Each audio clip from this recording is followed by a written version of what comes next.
Just as DreamWorks made the Avengers for kids with Rise of the Guardians 10 years ago, now they're making Grand Theft Auto for kids with the bad guys.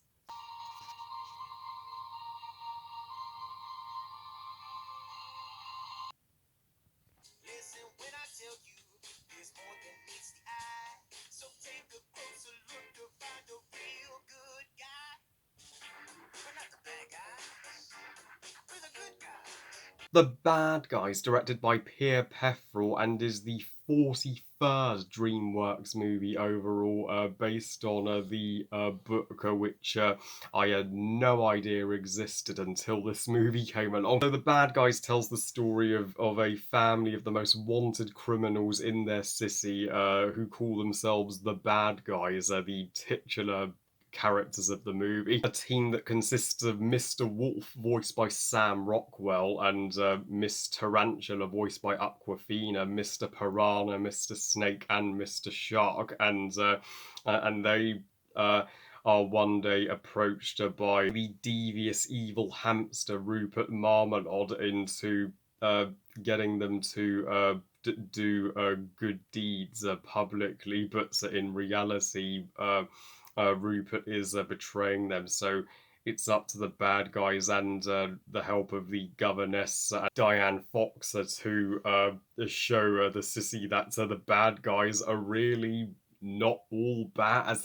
Now, boy, has it felt like a millennium since I've reviewed a DreamWorks movie on my channel. As you know, DreamWorks are one of the three childhood animation studios that I just adore with all my heart. But in the 2020s, I began to lose respect for them after they began to go downhill and released nothing but babyish shit. So yeah, Universal were doing them no good, from Trolls World Tour, Croods 2: A New Age, Boss Baby 2, and Spirit Untamed. You know how the 80s are labeled the dark age of Disney? Well, the first 2 years of the 2020s, when the world was going to shit with the COVID pandemic, so were DreamWorks. That was the dark age of DreamWorks. So DreamWorks needed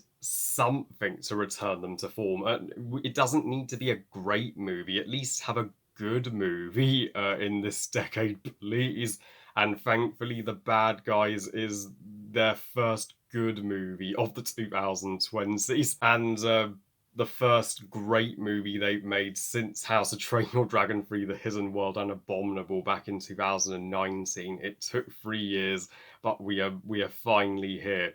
I am not calling The Bad Guys the next DreamWorks masterpiece, nor is it bankable enough for to spawn, one of their franchises. But it is a hilarious ride for both the kids and the adults, and it's not throwing juvenile humor in your face every 5 seconds. It's never boring. It's never once obnoxious. It is just the definition of fun, and it does what other great DreamWorks movies have done: adaptate source material that was not so well known as a book, but made it a memorable movie, just like what Shrek did, just like what How to Train Your Dragon did, and just like what Rise of the Guardians did, and the animation style is so slick. It's a style DreamWorks have never attempted before, but of course, since sadly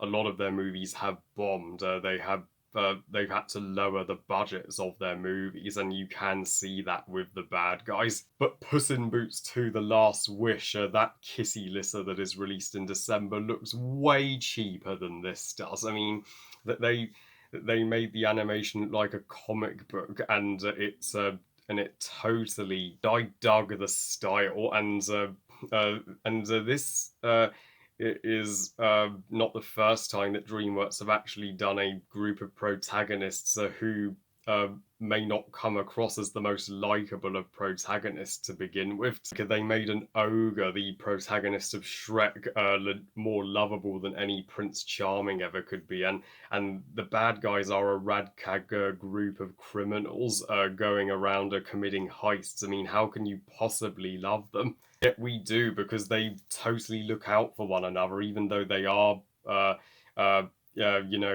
doing things that are illegal throughout the first half of this movie. You just want to tell the cops who are pursuing them, uh, give the bad guys a rest, let them go free. And this is also technically DreamWorks' Robin Hood, if you think about it. I mean, it's it's got a group of outlaws as our heroes, and it takes place in a world of anthropomorphic animals. Only this world has humans as well as animals, which I've never seen in a movie up until this point, and this is, well, a far superior anthropomorphic animal world than the shitty Sing movies. And Mr. Wolf, he is the confident leader of the gang, but does want the city to give him and his family more of a chance, and the good in him does begin to come out. So when he gets the cat down from the tree, and when he prevents the old lady from falling after briefly attempting to grab the money from her bag. Miss Tarantula is the woman behind the cameras. She's got constant surveillance on the missions, and Aquafina is actually funny here, unlike Raya and the Last Dragon, and and Mr. Snake and Mr. Shark are, and Mr. Piranha didn't quite stand out to me as much as Mr. Wolf or Miss Tarantula did, but the fact that we have a anthropomorphic piranha in a movie, I mean, just how awesome is that? And they all receive the most stylistic and thrilling introduction. And when they are evading the cops, and that one head cop lady who wants to have them behind bars. I mean, she is relentless. Diane Fox would honestly be the number one character in this movie, as she may just seem like Mr. Wolf's love interest, but she is far more than that. And I mean, the twister that she, well, is a badass outlaw herself, was a really delightful one. And when she joins the team, as she gets the coolest action moments in the movie, and and she and Mr. Wolf actually share one of the most sincere romances that DreamWorks have done in years, the and the though the antagonist, the hamster, Rupert Marmalade, I can't sugarcoat this. He is one of DreamWorks' most forgettable antagonists. He is the terrible twist villain that you can see is just playing the bad guys, and just framing them right off the bat. You could have had a more intimidating animal than a fucking hamster be the villain of your movie, DreamWorks. Why not have, a crime boss tiger? You could have done a Shere Khan kind of villain. How much better would that have turned out? While this movie flies by as fast as a peregrine falcon, uh, and and 75% of the jokes do land, though just one or two odd jokes really felt awkward, and the punchlines to them were awkwardly executed.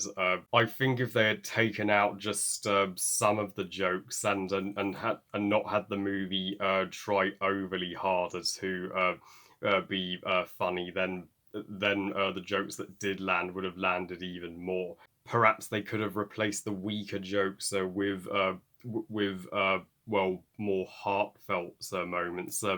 But the one final big positive is the soundtrack. It is freaking terrific, and "Good Tonight" is a song that will always make me want to come back to this movie. And the rap tone of the soundtrack flawlessly fits with the Grand Theft Auto tone that the bad guys is going for. So overall, the bad guys should be retitled the good guys because it is far from a bad movie. It serves DreamWorks well and has finally put their filmography back on track.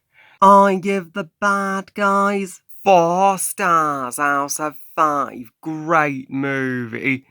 So yeah, DreamWorks have not only upped the quality of their movies this decade, finally, but also their TV shows.